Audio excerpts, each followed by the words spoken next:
Hi, my name's Phil. I like talking about politics, and in this video, I like to look at the latest business surveys that show just how hard Brexit has hit British traders in the first half of our new age of self-destruction opening year, as well as consider some of the upcoming changes that will mug them further. But first, if you'd like to be notified of daily news and politics, please subscribe to the channel and click the bell notification icon. So we've had a new survey carried out on British companies by the Institute of Directors. And we have a new wave of Brexit coming in July. Because remember, Brexit didn't happen all at once in January. It's like this hideous build-it-yourself kit that comes in instalments. That being said, there are some things missing from the July issue of Build Your Own Brexit. We were supposed to be getting checks on imports from the EU. This is not now occurring because it would really squeeze supplies of food and medicines, and there's already enough problems with that due to a shortage of workers and distribution at least. But it's not just the new features of Brexit that British businesses have to deal with, which are laid out if they keep abreast of them. For example, the deferred import declarations are going to be due this week, which is going to be a bit of a nightmare for both businesses and customs and revenue. But there are also changes going on in the wider world as well. Remember, being in the EU made these changes incredibly easy to deal with. Businesses might not even need to know much about them. Oh, there's this new change. Oh, what do we need to know? You don't need to know anything. It's all the same for you. One example of this is that the EU are putting an end to exemptions on import duties for low value goods. Not the very lowest value. If it's a few euros, it'll still get away with it. But at the moment, there's like a cap on 22 euros. That's going.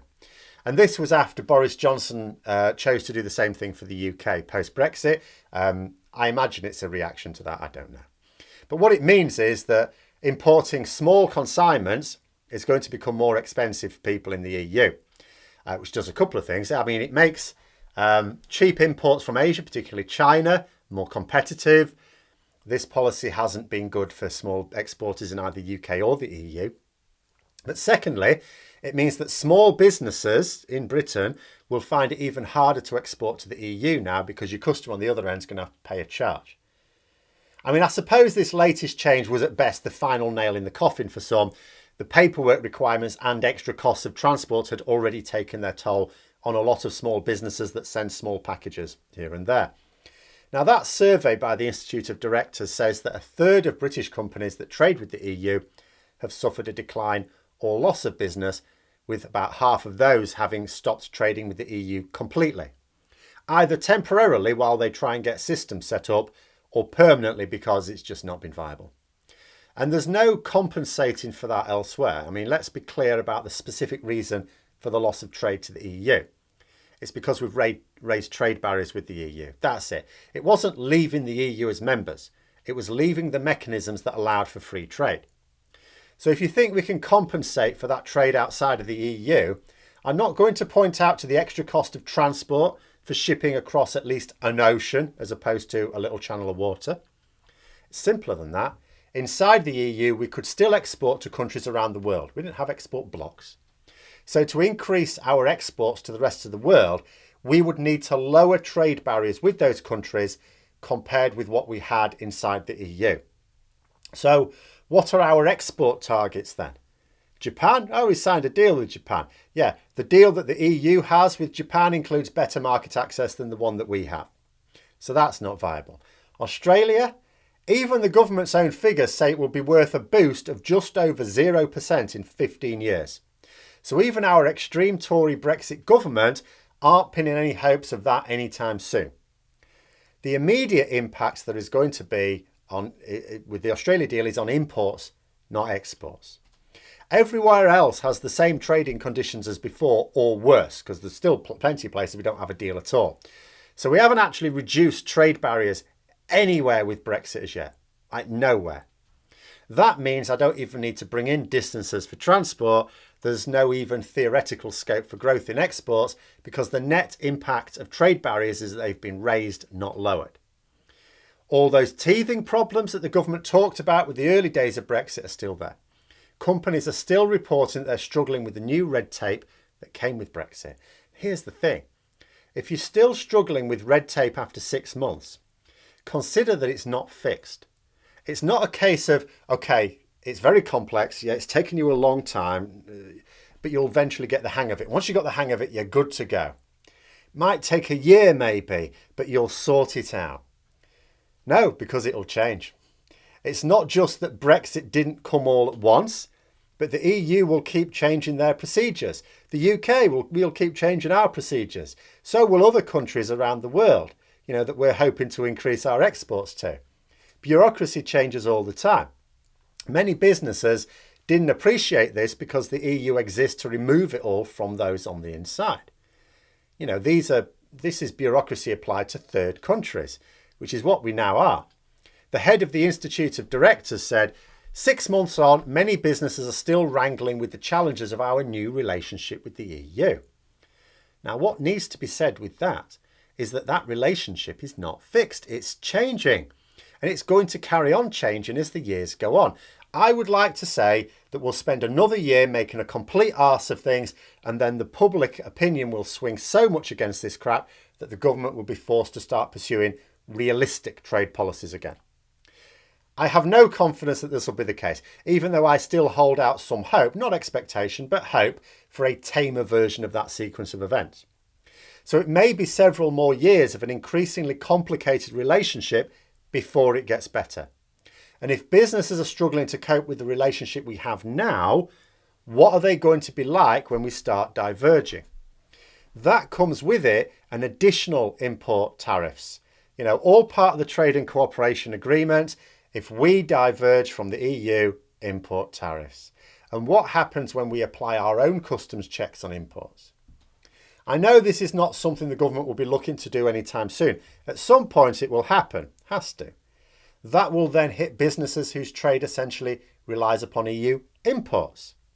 So far, they're not doing too badly out of this, with the possible exception of those import declarations that are now due, as well as transport issues.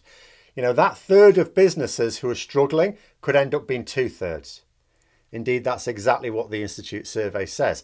When the new customs controls come online, 2/3 will see a negative impact on trade. Of course, it's still being reported as happening next January, but the government have already delayed it twice. Although if you're going to do it, January is considered an ideal time to introduce it. Post-Christmas suppression of demand.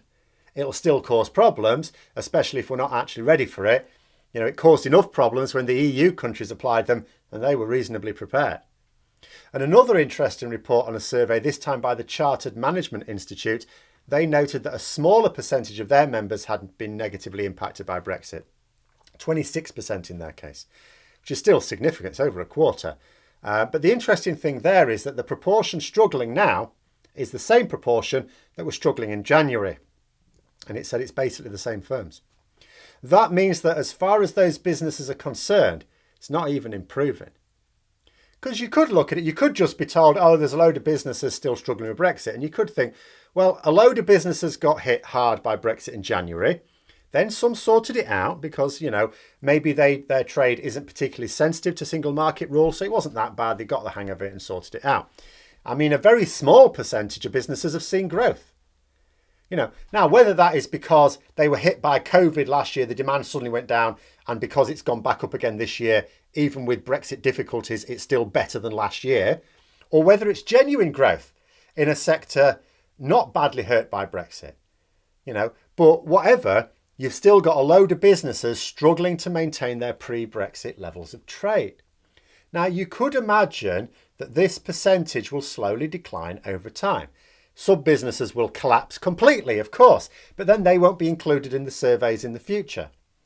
But if you see the same proportion of businesses struggling in June as did in January, it's basically the same ones, that strongly suggests that the issues aren't teething problems, but endemic features of the extreme Tory Brexit. Now, of course, people knew this to be the case anyway, but what you have here is evidence for that. It's not just that the situation was bad in January. It's not even that it's still bad in June. It's that it's just as bad in June as it was in January. We've made no progress. And we have more Brexit coming online. The only way to have managed Brexit by introducing it in phases was you introduce a phase, you deal with the issues, then the next phase comes along, you sort those issues out, and you keep going and keep getting ready for the next phase. but we've made no headway. So we have the first phase and all the problems that come with it. We still have those problems. Then we have another phase comes in, new problems, and it keeps getting heaped higher and higher. The affected businesses are still affected. And currently, largely unaffected businesses are going to be affected, whether that be this week with the July changes or at some later date. And that's the point I need to keep making. Brexit hasn't happened and can now only get better. It has happened and is set to get worse. This was deliberate in order to keep the impacts below panic levels for the general population, frog in the pan of water type of thing. But it's going to get worse on a quarterly basis, at least for the next year or so. After that, depends on whether the government are made to wake up for their drug-addled hallucinations. You know, Michael Gove really needs to stop dealing to his cabinet colleagues, quite frankly. But those are my thoughts. Let me know yours in the comments below. Hope you found the video interesting. If you did, don't forget to click the like button. And if you'd like to support the channel further, please also click the Patreon link for details. And until next time, I'll see you later.